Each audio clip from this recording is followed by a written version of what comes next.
good afternoon from Vietnam. Good morning to you, Lucas. Thanks a lot for spending your morning on a Monday in the beginning of the week to join our program to share your amazing journey stories to our audience around the world. And on behalf of the listeners, I want to say thank you.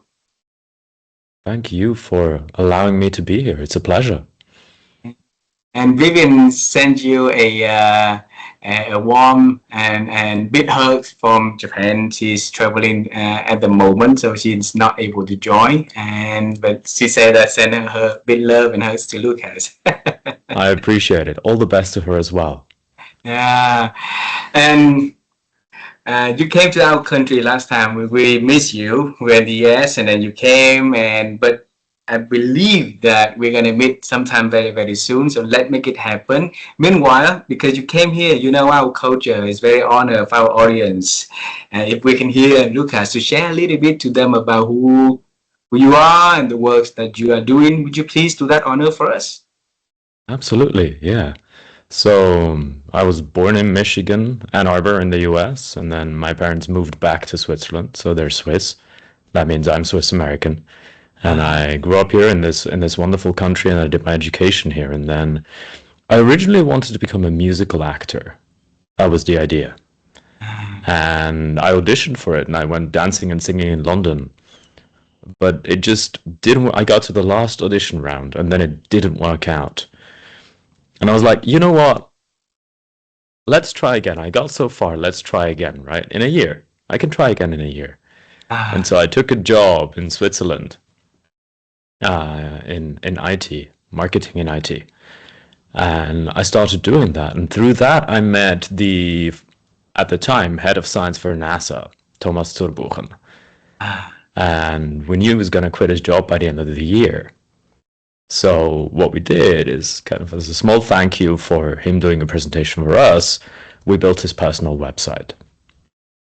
And through that kind of grew this collaboration first with Thomas, where I, sell his services, promote him, organize interviews just like this one, and a lot of other stuff. And then it grew beyond that, and now I have 7 absolutely amazing keynote speakers that I have the absolute honor of, being able to spend time with and listen to, and of course share that experience with other people. Lucas, I think the people that you represent is super elite. That's first, okay. And I don't think that anyone who in the speaking industry will have the privilege of not only having them at the as the represent as speakers, right? But also, I think they're a lot more like family to you. So they trust you and they're very close to your circle. So what did you do? Is a topic that we're going to explore in all this conversation, a part of this conversation today. But before we go to that part, let me share with you this. You have a beautiful journey, okay? Born in America, raised and studied in Switzerland, and have a side of art and doing the business. And you introduced to us in less than 2 minutes. And it's not fair for our audience. So I'm going to bring you all the way back. And we're going to travel time. We're going to dive deeper onto the journey. Okay? Sure How thing. does that sound? How does that sound? Let's go. All righty. So the last time you came, I believe that you passed by my hometown, Da Nang City. That's where I grew up. Okay? And 40-something years ago, it's a very small, very, like poor community there. I was born in a very poor and small family. One night we had electricity. The next night we did not have electricity. So I always wanted to become an astronaut when I was little. And perhaps that dream is burning inside of me, that leading to our meeting, and that's leading to, conversation with Charlie Duke and Thomas, right? And so for Vivian, she wanted to become a singer. But life had taken us to a very different path. So for Lucas, when you were little, what was your dream about? The things that you're gonna do or yourself when you grow up in the future. It's crazy. When I was very little, I wanted to become an archaeologist. Archaeologists. So, go out there and dig up secret treasures that no one's seen before and understand the world in ways that nobody has before. Ah, And then I learned you have to know Latin to do that. And I took Latin in high school, and I was not a fan. I was not amused. Um, and then I was oscillating between this and being a bug researcher. That was the but other dream I had as a kid. uh-huh, Yeah. Kind of, go into the Amazonian rainforest uh-huh. and look for new species of bugs. I guess I just liked animals in general. So, so archaeologist and bug researcher. Was there any inspiration in the family that leading to that dream, or just something that out of the blue you had, the desire to, to love bugs, love animals, or to, love history of the world of humankind? Or what? So I had the privilege of having parents who, showed me a whole lot of stuff when I was a kid. And they would take me to dinosaur museums. And keep in mind, I know paleontology and archaeology is not the same thing. But as a kid, I didn't. So anything that's old is archaeology, right? Uh-huh. And these kind of things just fascinated me. And we'd also, we'd go out together and we'd go out with these little spy glasses and little containers and try to catch bugs and look at them and then, release them again and keep playing around. Uh, So I think that's how that existed. and since when you know that you have to know Latin in order for you to become an like professional archaeologist? That started before high school, so I would say around fifth or sixth grade. They Uh-huh. were telling me, you have to know Latin to do that. And I was like, all right, I guess I'll just learn Latin. And then that dream into what you've been pursuing after, into university, into what you do today, is completely different. So at what point is a turning point for you, Lucas? Yeah. I would say when I started uni, Ah, I kind of, I'd kind of given up on the archaeology idea on the one side because of job opportunities, and the other side because I realized I love the idea of it, but I don't love the execution of it. And ah. if you just love the idea and not the execution, you're gonna have a tough job. And and so I was kind of lost. I didn't really know what I was going to do, and so I just said, you know what, I'll start learning something where I can do everything afterwards, and that was computer science. So I started with computer science, and that didn't work out. What There's a happened? lot in this journey that didn't work out, but that didn't work out. Uh-huh. And then I had two friends, and one of my friends did English, and one of my friends did geography. And I thought what they told me about their studies sounded really interesting. And so I just kind of went out there and had a look and saw, okay, that seems interesting. So I started studying it. But it never really, people ask you all the time, what do you do when you study English and geography? Become a high school teacher? Uh-huh. And that is a great job. That is, I mean, doing stuff for the future of kids is great and honorable, and I have no issues with it at all. I just also don't want to do it. It doesn't inspire me. It doesn't drive me and push me to become better. So I understood then I need to do something else, but I didn't know what yet. I didn't know Ah. what. And one of the ideas was musical acting because it inspires people, because it moves people emotionally, because it had such a big impact on me. It can also have such a big impact on other people. And Oh. so my company afterwards happened completely by accident, and I love it. Lucas, my wife and I, after the journey of interviewing experts in over 1,200 experts in many different fields in over 100 countries and all 7 continents.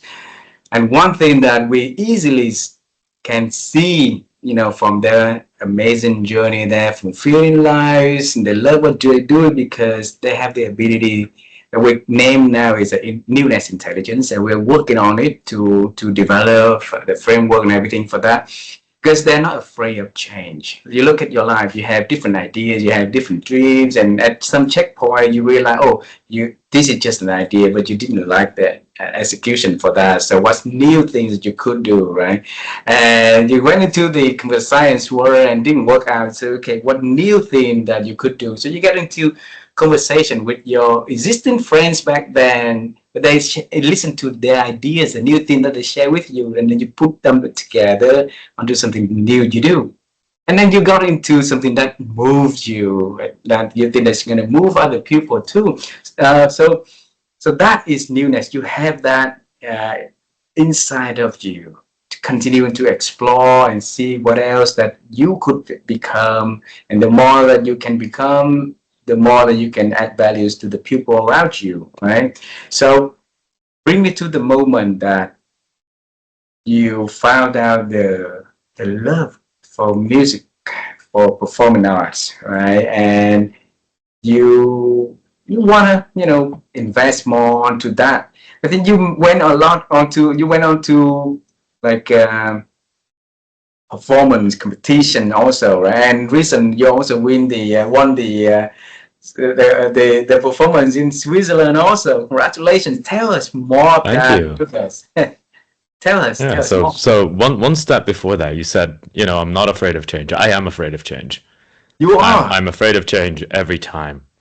Oh, Um, but I just believe that it's so necessary for anyone to keep growing. And fear just means you're taking a big step.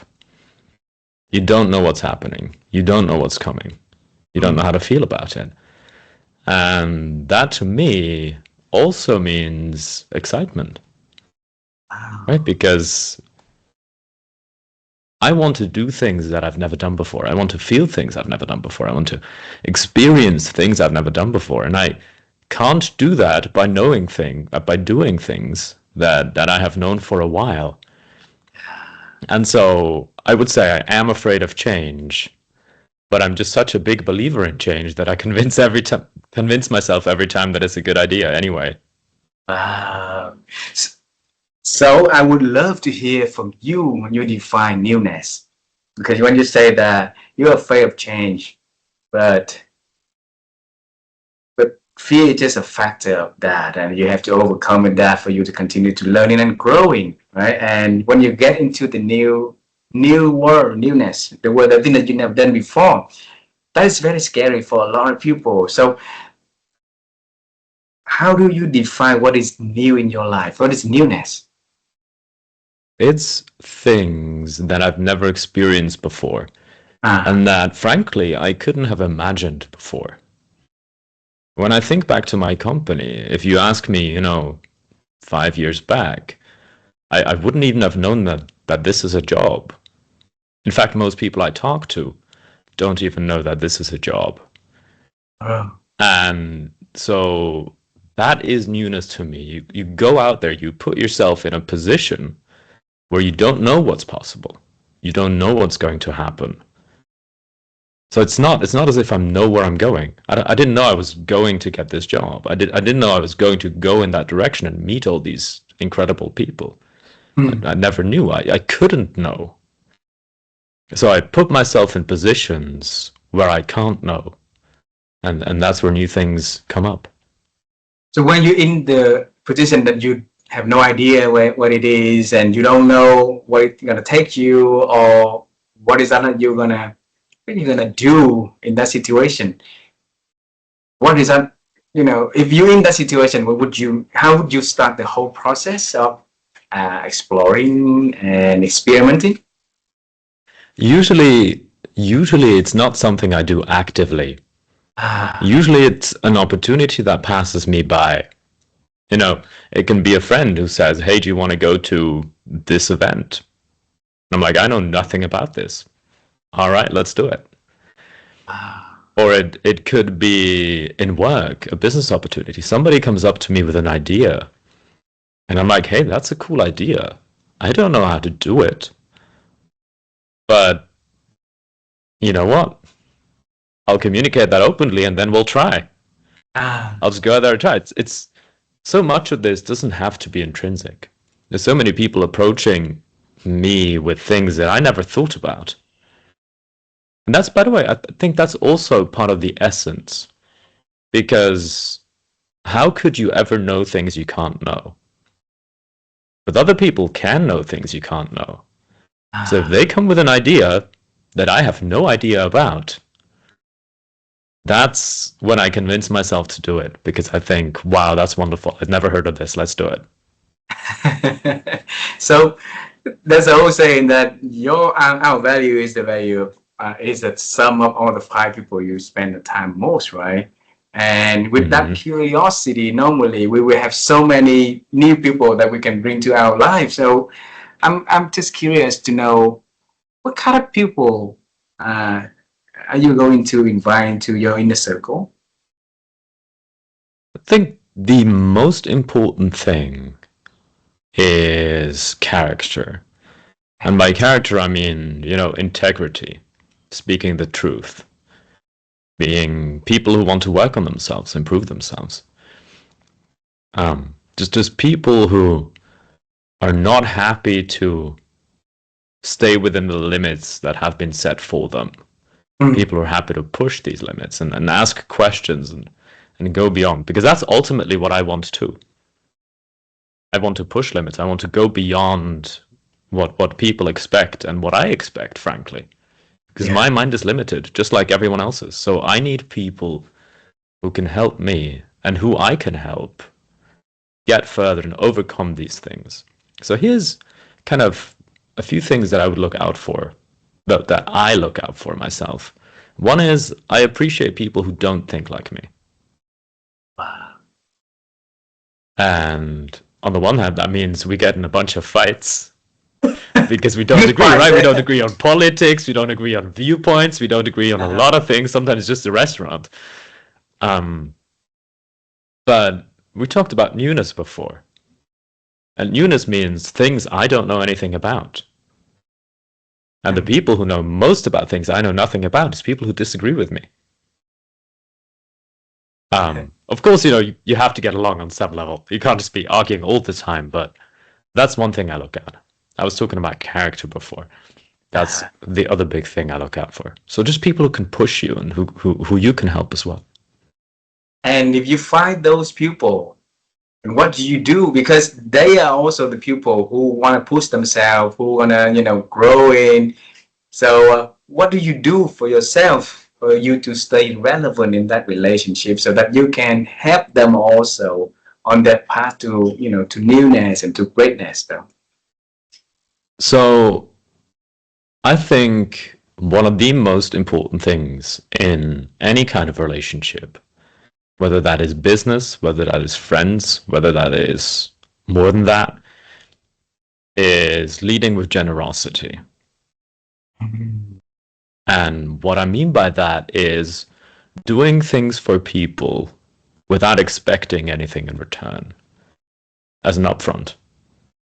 Right? Of course, there's a limit to this. There's certain people who will just use and exploit this behavior. And you recognize this eventually, and then you stop doing it. But a lot of the time, whether it's friends, whether it's family, whether it's business relationships, I will just do something for them. Take the example of Thomas, Mm, the former head of science at NASA. yes. When I started working for him, I did it completely for free. I did it before my working hours, after my working hours, on weekends. I would just work, and I didn't expect anything back. I didn't expect money from this. I knew that in the future there may be money in this, but there was never the idea. Mm, The idea was I have the opportunity to work with somebody as amazing as Thomas, and I want it. So what I'm going to do is I'm going to do really cool things for you, and then hopefully, eventually we'll work together. wow. So it's a game of give and you don't expect to take. So give and take is now only a give, and the taking will come or not coming. It doesn't matter. But you always have to believe that if you keep doing it right, then the right outcomes are gonna come. In the world full of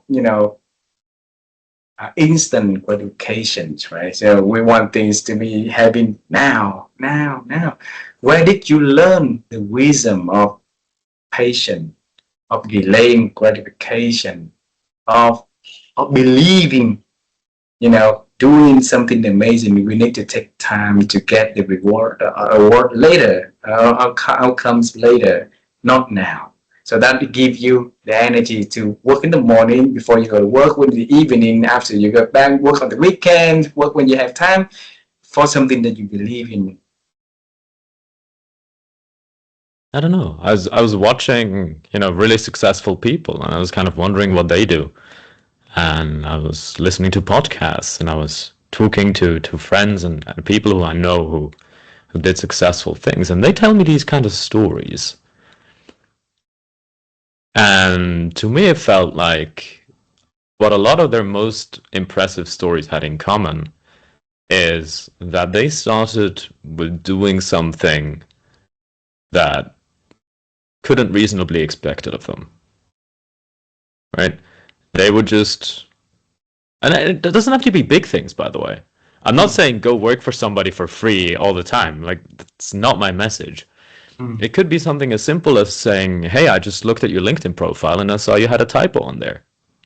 Thought it'd be nice to fix. It's not big. It's not important. But you just do it because you believe, it's the right thing to do, and you can do something nice for somebody else at basically no expense to yourself. So go do it. And then out of this, starts a conversation, and then you're talking with this person, and at the end of the talk you realize, hold up, there's a business opportunity here. But it didn't happen because I looked up this person's profile and said, hey, we should work together. It happened because I saw a typo on their LinkedIn post and was like, hey, I think you should fix this. And they appreciated it. So where did you learn that path and that advice? Is it coming from Simon or from your mom? I don't know. I'd say a bit of both. My dad works very, very, very, very hard, and he's extremely smart. So I'd say I got a lot of the work ethic from him. My mom is, a social genius. She can get along with everybody, and so the two of them together are just a dream team that I appreciate to be able to learn from. We got the privilege to interview Simon, your father, and we have no idea about your mom. And this is an opportunity for you to share a little bit about her wisdom. If you pick words of advice that she gave you when you were very little and you still remember its powerful lessons up until today, what was that she shared to you that you want to share with us, Lukas? Yeah, one of the things she shared that is incredibly important to me and that I've carried with me all of my life is, don't be afraid of being different. You don't. So I was usually a different kid. I did things that nobody else did. I acted in ways other people sometimes didn't understand. I dressed in ways people sometimes didn't understand, or sometimes they thought it was cool. Sometimes they thought it was terrible. And obviously, especially in, school, that leads to issues. That leads to bullying, that leads to people laughing about you. And that's scary. That's really scary. Like, people talking about you, whether that's now in business or whether that's back in school, that's scary. If it's behind your back, doubly so. And so my mom sat down with me and she said, this is the way you are. If you can stand behind it and you believe that this is what makes you cool, then these people's opinions are just, they don't matter. They don't. Wow. Let them laugh. Let them be limited in their own limited world. You go out there and do stuff that they never thought anyone could do. And then be happy with that, Wow. Remind me of the "Let Them and Let Me" theory by Mel Robbins, right? So let them and then let you be what you want to be. But it's not easy, Lucas. In the world, like a lot of, if you go to the school, and a lot of kids was like look at you differently and not cheers for the differences you have, or like bullying. And how did you like keep cool and still showing up with your own character like that, Lucas? I struggled. But here's Ah. what I learned. Here's what I learned. The most important thing. There's two important things, but one is more important than the other. Mm. And the less important thing is, you just gotta build belief in yourself. Kind of look at the stuff you've done, see what is cool and why it's cool, and then build, a toolbox of things that you can be proud of, that you've achieved that are amazing, or even just good. They don't have to be amazing, right? So you have something to lean back on. That's the less important part. The most important part is a support network. Supporting networks. So all my life, and especially since I founded a company, I've realized support networks are incredibly important.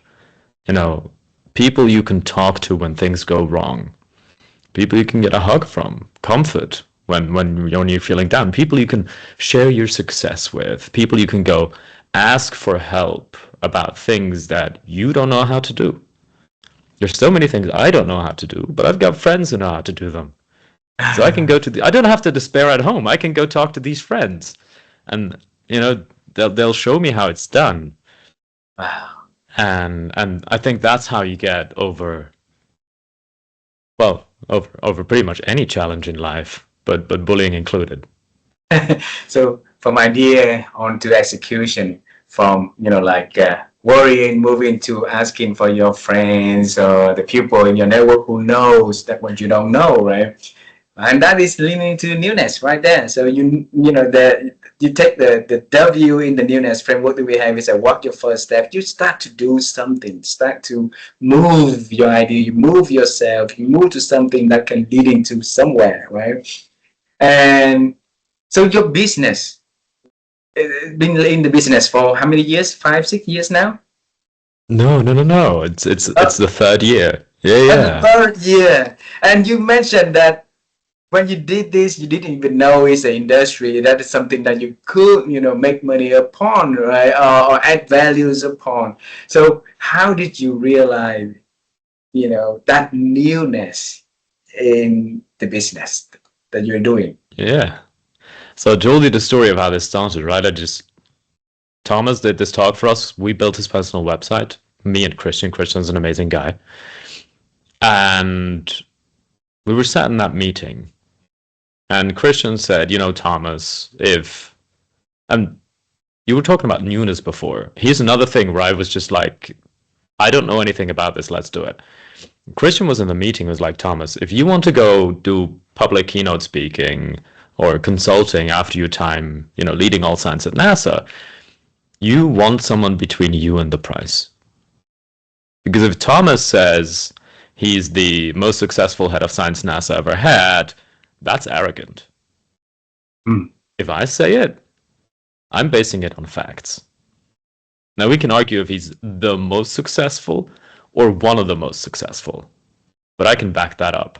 And I can talk about him a lot more positively than he can. And so that was a thing I didn't know anything about, right? I never knew about this, but I just thought, hey, that's a cool thing to do. Because I can talk with Thomas, who's an incredible guy, and I can learn new stuff while doing it. And again, I didn't know I was going to earn any money with this. I just Mm. thought, even if I don't, it's going to be worth it. Even if I don't, it's going to be worth it just because of the things I learn. And so I started doing it. And then, half a year in, we realized, oh, this is making money.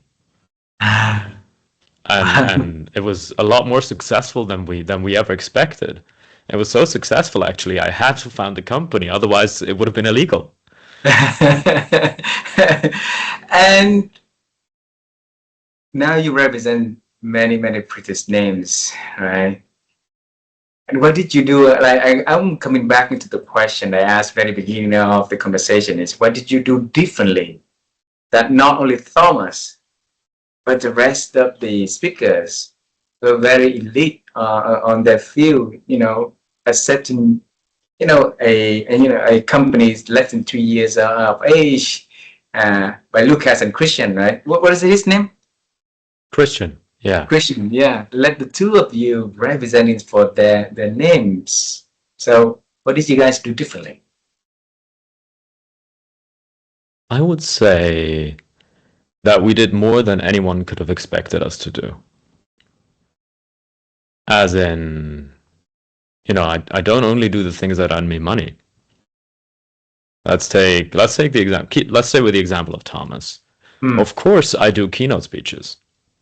Of course, and that's what earns me money. But also when there's, when TV wants something from him, I organize it.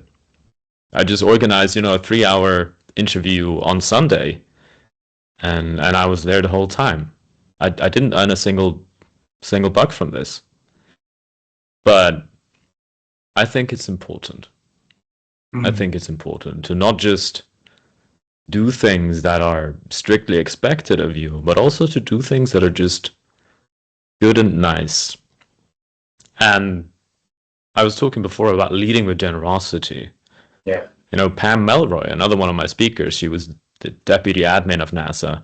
So essentially the COO with a bunch of political positions as well. And she was introduced by Thomas to me. He recommended me, which I'm very grateful for. Uh-huh. And what I did is I built her personal website completely for free. Why? Because on the one hand, it's super, super cool and amazing to be able to work with somebody, who has gone to space, who's commanded the space shuttle, who helped build the International Space Station, and then led NASA. I mean, that's 17,000 employees, 25 billion budget a year. Like that's crazy, the amount of things you can learn from somebody as cool as Pam. Yeah. And I was like, I can build this website. It's not a huge amount of effort for me, but I get to talk to this person. I get to understand this person. I get to do something good. And I think that's what all my relationships, all my business relationships are based on. I just do things that cannot be expected of me. And then I also do the things that earn me money, of course. Lucas, you have a very beautiful way of using your vocabulary. And I noted in here, you see my notes in here, okay? I'm old-fashioned. So you use the word I get to, so, because that is something that you want to do, you desire to do it, you get to do it, right? Where did you learn to use, words in a very positive way that can inspire, move you, and move the people who listen to your conversation also, Lucas? Well, first off, thank you. I think there's 3 main parts to this. The first one is, in high school, I started writing poetry. And I stopped writing poetry only because I started writing songs. And I still write songs up to this day. So I very deliberately learn how to use language in a way that is aesthetic, makes sense to me, and evokes emotion. That's part 1. Part 2 is I looked very deeply into negotiation. And the book I'd recommend here for anyone out there who wants to learn negotiation is Never Split the Difference by Chris Voss. Chris Voss. He's an FBI hostage negotiator, or used to be the head of, that department. And he just shares so many amazing lessons on how communication works, on, how you can, have an impact on the world just through words alone. And Yeah. that's amazing. So I looked at that deeply and I learned everything I could about it, and I'm still not done. And then the third thing is, people expect, or maybe not expect, believe that you're born with the ability to speak well. There's just, right? There's just some people who are charismatic and some people who are not. There's some people who are good with words and there's some people who are not. And a lot of people believe, because they never thought about it, that this is something you're born with. And it's not. It's something you can train, like every other skill. There's patterns to conversation, there's patterns to language, patterns to arguments that you can learn and grow from. And so I very specifically do that. Sometimes I'll be talking with the cab driver. Actually, almost every time I'm in a taxi, I will talk to the driver. On the one hand, because they have interesting stories to tell, and on Yeah. the other hand, to practice speaking to people. So Wow. that's how. Everywhere you travel. Everywhere I travel. Yeah. How could you nurture that curiosity for this long period of time and growing up to this level, Lucas? And I believe this is just the beginning also. It's always at the beginner stage for you. So what did you do to nurture it? That's an incredible question. So the short answer is I don't know. The longer answer is my parents have put me in situations where I had to learn. You talk to Simon, my dad, and one funny thing he used to do when we were kids is he would tell us really stupid things and see how long it takes us to figure out they're not true. Wow. Right? He would say, back in the days, the world was black and white. Don't believe me? Just look at the pictures. You know? Uh-huh. The argument kind of makes sense, but Uh-huh. obviously it's not true. And so we'd always try to figure out. The first reaction was like, no, that's not true. Imagine my kid voice. Uh-huh. And then he was like, yeah, but just look at the pictures. And then we'd have to come up with explanations why it's not true. And I think that's one part of the equation. The next part of the equation is I believe you can never be perfect as a person. But I also believe the only way to become better is to constantly work on yourself. Right? And I want to be better. I want to be better all the time in everything I do. And working on myself means I need to learn new things. Because otherwise you don't even know what's possible. You don't even know what's out there. So that's step 2.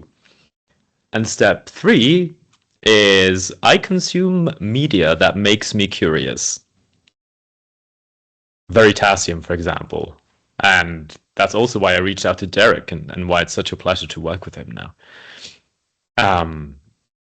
Things that show you perspectives on the world. And in this case, it's a YouTube channel that shows videos about science and videos about science-related things. And you watch them and you're like, wow, the world is incredible. And because you've had this feeling of, wow, the world is incredible, then you want more of that feeling. You're like, if it's so incredible, I want to know more. So I think these are the 3 ingredients. But again, I don't know. I don't know how curiosity works. I think that when you say the word is incredible, Vivian and I, we always have that incredible moment in our life when we talk to, like you or anyone we have the opportunity to bring on the show. Anything they share, we always say, wow, it's incredible. Even if we already heard about similar things like that, but it's a different person, different context, different day, different feelings, and just the reminding of that beautiful things will help us to appreciate life a lot more and to put us back onto the stage of, hey, learner, There's so much that we don't know what, in this world, and let's continue to explore and to understand more, listen more of it, right? And tell us about the art side of you. We haven't touched that yet, and I'm incredibly want to know about, where is that coming into your life, into this picture also. Yeah. You know, I wasn't an artsy guy as a kid. I really wasn't. My mum says I always used to be the pragmatic one. If I drew a car, you would know it's a car, but that's it. It has wheels, it has a body, done. Job Mm. done. And nowadays that's not so true anymore. I did a lot of I did a lot of drawing in high school. I started writing poetry. I started dancing. Right now, you touched upon it before. I'm a competitive dancer. I Mm. sing. That was part of the musical thing, and I still do it.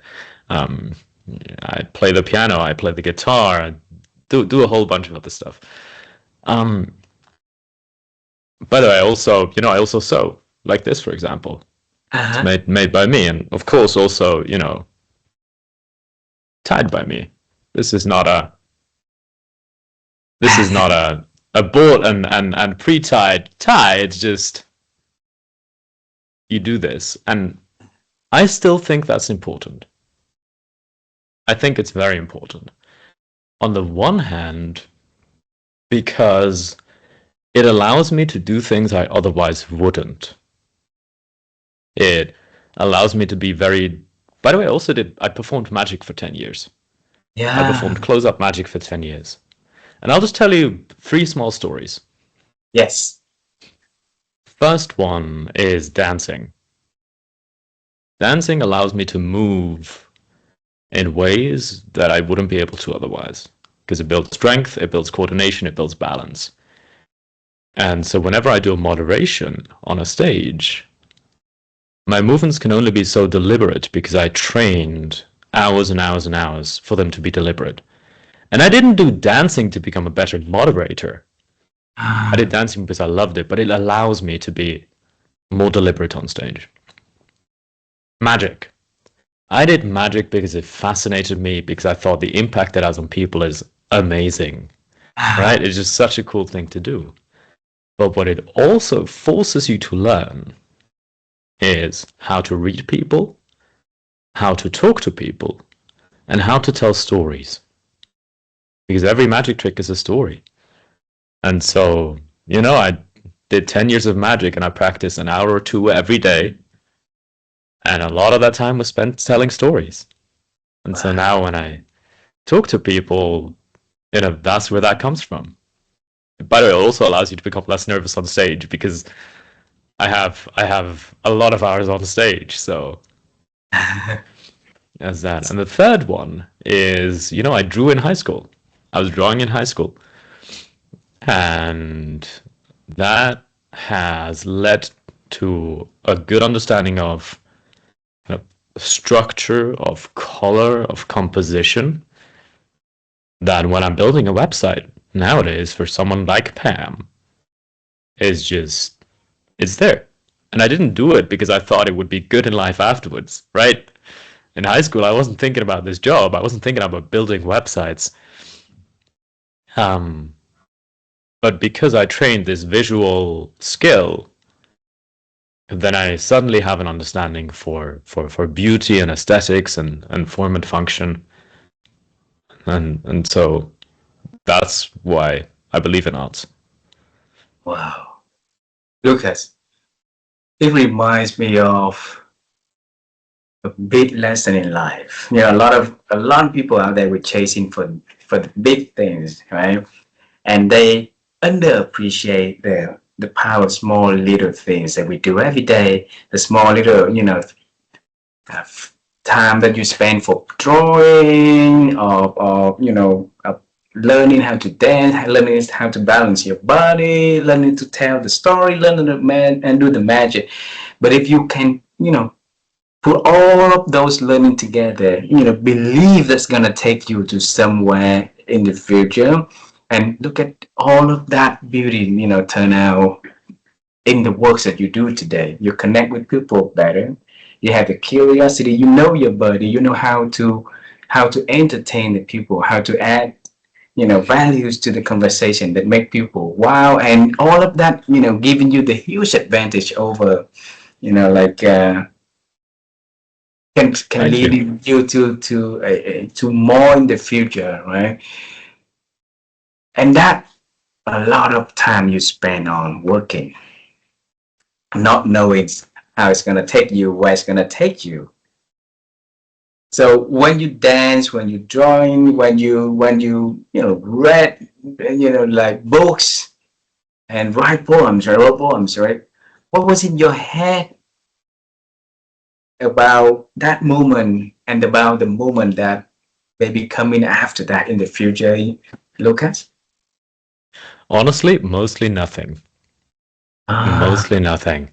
When I'm dancing, I'm not thinking. I'm not, and that's a cool thing. Yet I worked a long day. I'm exhausted. I'm tired. I'm emotionally done, and I go out to dance, and it just I see smiling people. We move together, and you just kind of you enjoy the music, you enjoy the movement, the connection, and there's not a lot of thought behind it. I'm not thinking about life's wonders, or maybe I'm thinking about the next move I'm going to do or how a certain sequence worked, but a lot of it is just feeling. And the same with writing texts. You know, maybe I had a breakup. Maybe I'm writing about a breakup. Or maybe I met someone new and I'm writing about someone new. Um, but it's not deeply philosophical. It's just nice to do. And the incredible thing, by the way, mm, is I was tired after the day, and I was done after the day, and then I go dancing or do any of the other stuff, and then when I'm done with this, I'm ready for the next day. like you It just kind recharge. of recovers you. Yeah. Ah, wow. So it's in you, there's a world of logical inside of you, there's a world of like sensible world inside of you. So which word, what's the ratio that govern your day in regularly in a normal day? I would say 70-30, 70 rational, 30 emotional. Ah, Again, it's very hard to split these things apart because, I mean, obviously, when I'm thinking I'm rational, I still have feelings. It's not like I turn off my feelings. But I would say about, 70% of the things I do during my day are driven by logic primarily, and then 30% are driven by feelings. tell us about the recent one at the what I wrote down here is the dance club in Switzerland. Share with us. And that was an amazing story. Yeah, I had a dance partner at the time that I unfortunately don't have at the moment. And we were practicing together. We met out dancing and we started teaching a class together. And at Ah, one point she said, "You know what? One of my dreams has been to go to Swiss championships." And we talked about newness before, right? I'd never thought about going to Swiss championships. That hadn't been on my mind. And I said, "You know what? Let's do it. Let's do it." And then we started practicing like crazy. Like crazy. We do 5-6 hours every Sunday. And then, as well during the week. Well, not 5-6 hours every day during the week, but, time during the week. uh-huh. Um, and we went to the Swiss championships and we completely flunked. I think, well, I mean, we got third place, which isn't completely flunked, but um, like halfway through, we forgot the choreography. We were just improvising. Oh boy, we were so mad afterwards. But we just kept going. We just kept at it. We kept practicing, and then we went to Dance Cup Switzerland, which is one of the other big dance events. Ah, And we just worked very hard. We had our own style, and people liked it. People liked it, and so we won, and that was an incredible feeling to stand on stage next to, other dancers that you respect, and some of them are friends, some of them you don't know, Ah, and you just kind of stand there and you're like, wow, we put all this work in, and now we're up there. Incredible. bring me and the audience to that moment that you stand up in the front, in that stage. Okay, what happened in your head back then? What run in your head? I was just stood there with this incredible feeling of proudness. Mm. Because, I didn't go in there expecting I would win. I really didn't. I went in there with the idea that I'm going to try my hardest. And, if I make it to the podium, I will be happy. That's what I said to myself before the competition. And now you're standing up there and, you're very proud, both of yourself, but also of your partner. I mean, she did all the stuff I did as well. We did this together. I couldn't have done it alone. And I mean that in more than one way. I don't just mean, obviously, this is a partner dance, so I have to have a partner. But that's not what I mean when I say I couldn't have done it alone. What I mean is, one example is I was sick one day in training. And I was like, hey, I can't come. And she was like, hey, no worries, don't worry about it. And on midnight that day, I get a video where she's like, hey, I'm gonna go home now. I just finished the solo parts choreography. Wow. So I was sick. She just went in there alone and pulled out the choreography and trained it. And then next time she showed it to me. Right? That's what I mean with people who push you. Character. And I, of course, did the same to her. And these kind of moments go through your head and what they build up to. And then there's an incredible feeling of proudness where you're just standing there and being like, wow, we did it. Yeah. Wow. That's the power of accountability partner, right? And we need a lot of people like that in this world, in the team, in the family, in the society. A lot of leaders needs to, really show up with that character. Be a accountable person. You mentioned in this conversation about growing, and my wife and I, we always love to have people to grow through expand their ability to think, because we believe that thinking is very critical, and if we can improve our ability to think, perhaps that's the starting point of the change that important in life.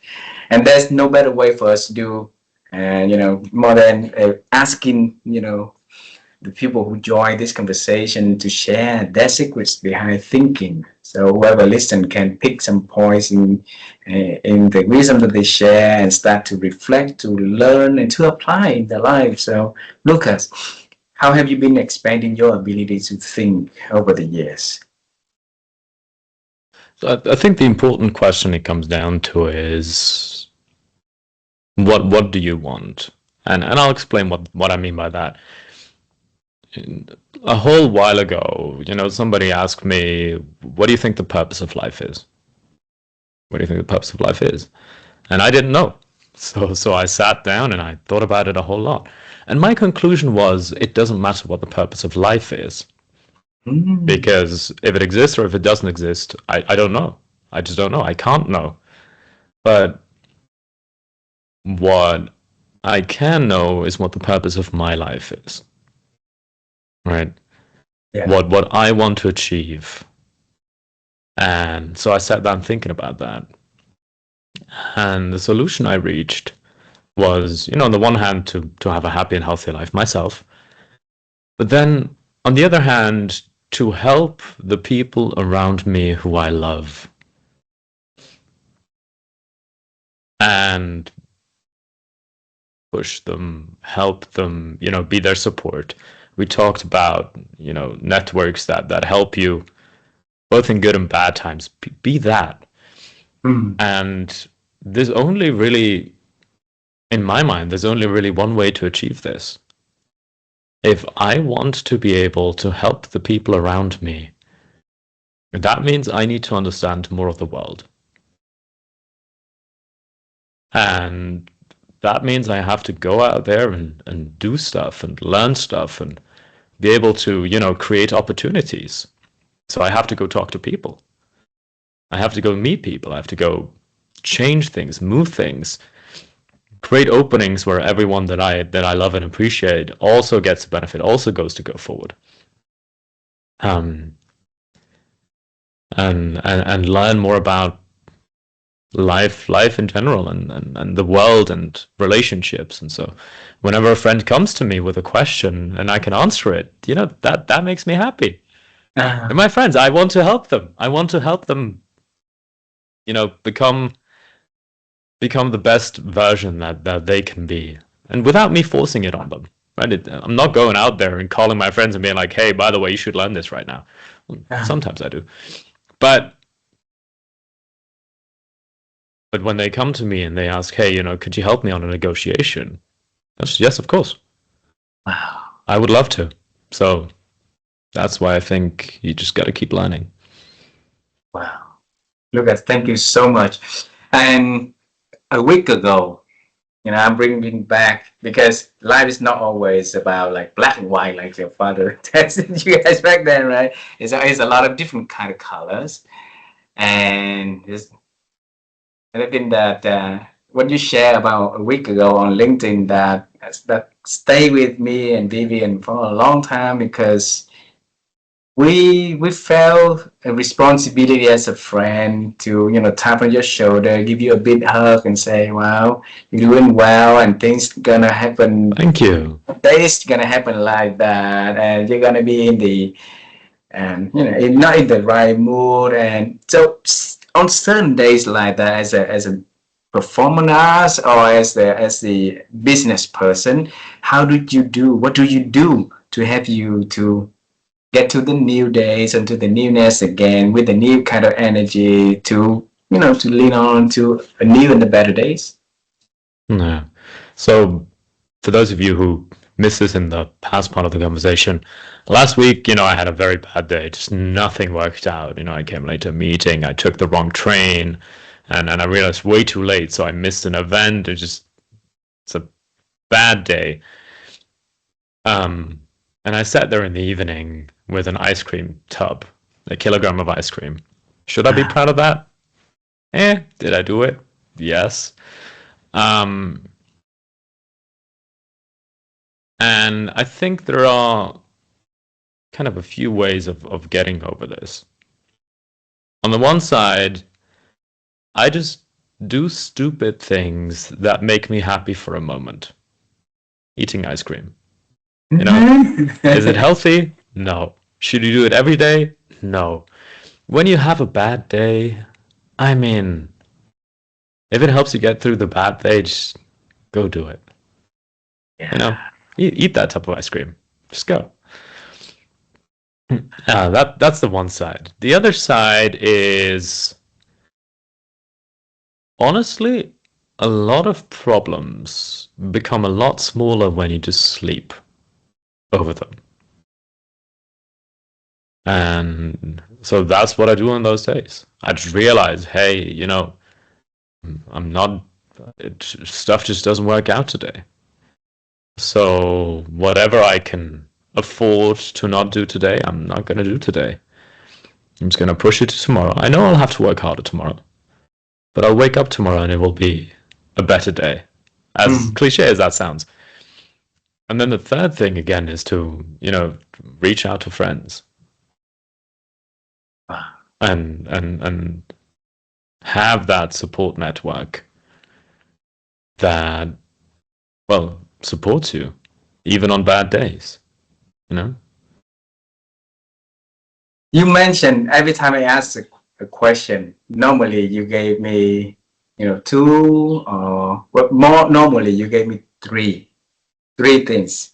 Only one time you gave me two, and then the rest of that were like three things. Why did you pick number three, but not four, not five, but three things, Lucas? I think it's, two or three things. Two or three things. On the one side, my head works in a very structured way. So when we're talking, I essentially have a stack of topics I want to bring up in my head, and I keep working through them. And it's very structured, so the responses I give are also very structured, right? You talking about something, I have an idea, I put it on the stack. I have an idea, I put it on the stack. And then I take a quick look at the stack, and I'm like, okay, there's a few ideas there. And then it's a matter of prioritizing. And I often take 3 because I think, it's a good number. It gives a good idea of what I want to say, of the things I want to say, without going super, super, super in depth. Because of course, all of those points I mentioned before, there's a lot more to say. Yeah. But you and I, we have limited time. The people who are listening have limited time. So I just kind of try to narrow it down in such a way that I can get across the most important things and then leave it at that to respect other people's time. As part of the newness process, we also want to help people to understand how to bring what you have stuck in here out to explain in a very short notice. Like I ask you a question, you re-examine what you had in here, and then in about a second or two, you bring out something to share with our audience that makes a lot of good sense, a lot of good insight in there for them to practically use for, when they listen to the conversation. So how did you do the process of, taking it out, organize that 3 things, and present them? This is another thing we talked about before, about talking skills and how people believe you can't learn them. They're just inborn. I think it's the same thing here. Structure and being able to open up your thoughts to other people, to present your thoughts in a way that is understandable to them, is something you practice. It's not something you're born with. It's something you practice. And well, the question is how, right? Yes. And I would say the easiest way to practice is by telling stories. You're telling stories in a very intentioned way. And what I mean by that is before you tell the story, you imagine where you want the story to go, what, the climaxes of the story, what the start should be of the story. So you have an image of the story in your head, and then you try to tell the story in a way that is engaging, but clear. And then you just do that 1,000 times. You tell stories to friends. You tell stories to anyone who will listen. Sometimes I'm talking to people at cash registers, because I have to wait 10 minutes until my train arrives. They're bored. All right, training time. Free training time. They enjoy a story. I get to practice. So Lucas. that's you study, argument structures. How do arguments work? What are rhetorical patterns that incredibly successful people have used in the past? You look at them and then you try to learn them, to replicate. You use them 1,000 times. That's how.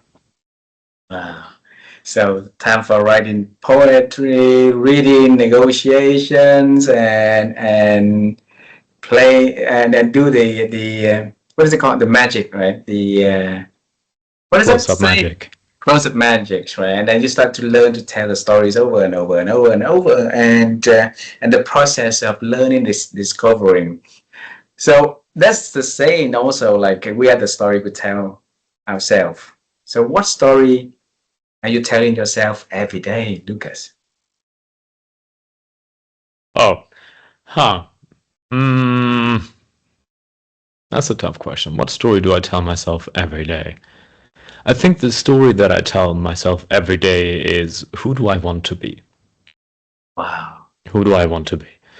And what I mean by that is, I have a picture.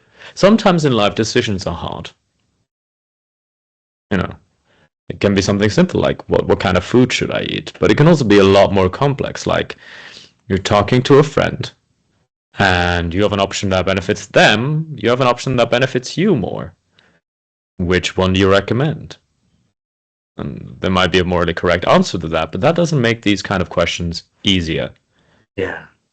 And there's so many decisions out there every day, and it can get very easy to lose yourself in decisions.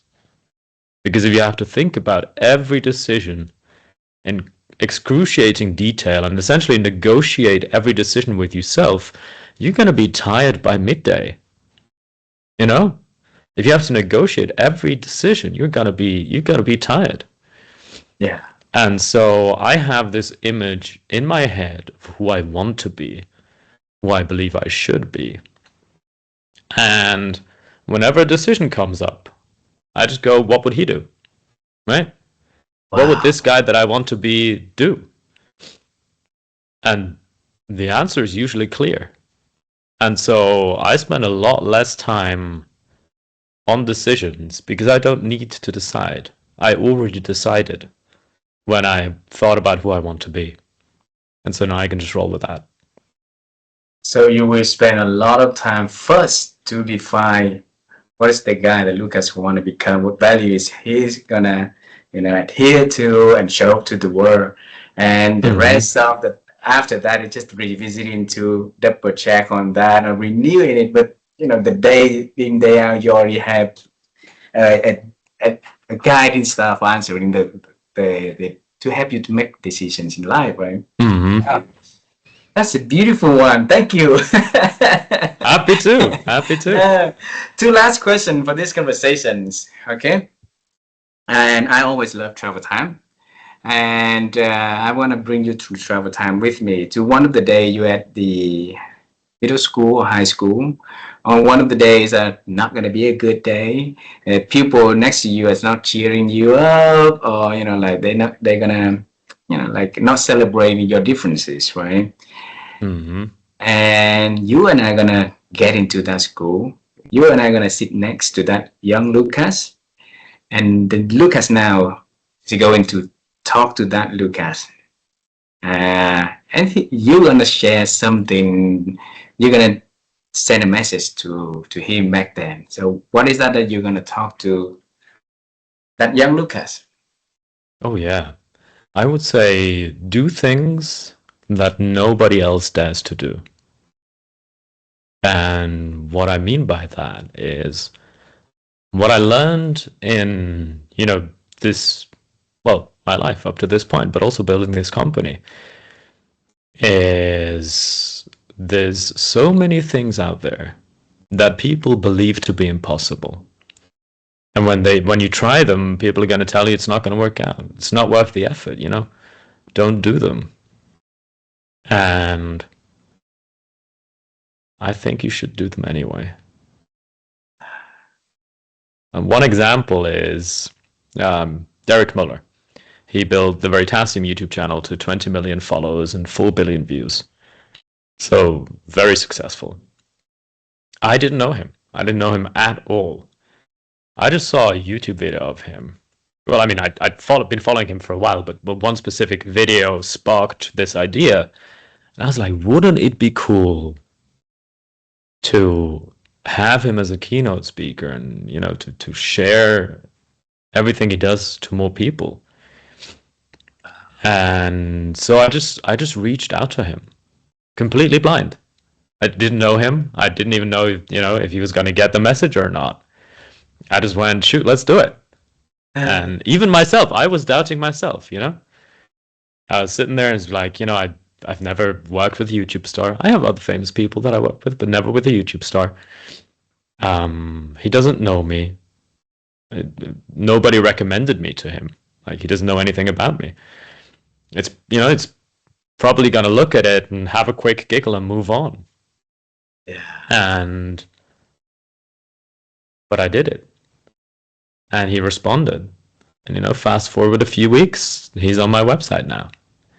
Like I can sell his services, which is incredible.